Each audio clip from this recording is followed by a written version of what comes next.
Kita ke berita selanjutnya. Becak mulai terpinggirkan di Kota Ambon, pengayuh menjerit kesulitan. Transportasi yang semakin beragam dan murah di Kota Ambon nampaknya telah membuat becak terpinggirkan. Dampaknya sangat buruk bagi para pengayuh becak. Salah satunya adalah Arman, 47 tahun, seorang warga Desa Waihero, Kecamatan Teluk Ambon, Baguala, Kota Ambon, yang telah mengayuh becak selama 20 tahun. Arman biasanya mangkal di Jalan Ruko Batu Merah, Desa Batu Merah, Kecamatan Sirimau, Kota Ambon. Namun dalam 5 tahun terakhir, pemasukannya menurun seiring semakin sedikitnya penumpang yang menggunakan jasa beca. Hingga saat ini Arman hanya mengandalkan penghasilan dari mengayuh beca, meskipun tanpa kehilangan harapan akan munculnya penumpang.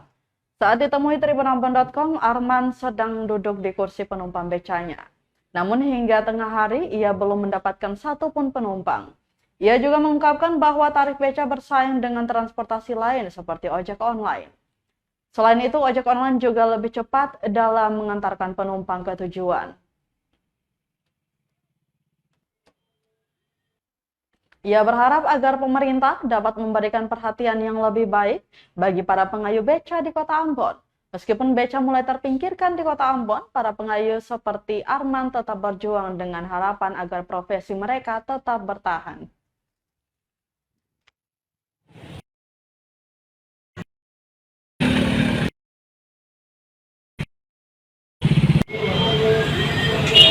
Sekolah mana ini butuh makan ya, setengah mati.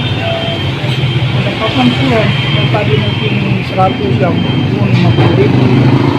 Itu sudah ada kalanya dapat, ada kalanya juga pulang kosong lagi. Pulang kosong.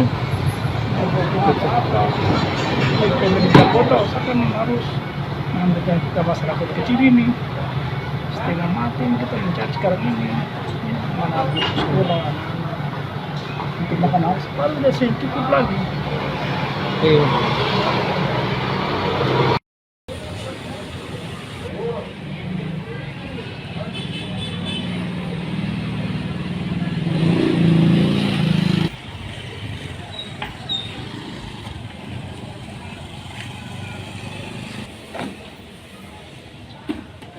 Download Tribun X sekarang, menghadirkan lokal menjadi Indonesia.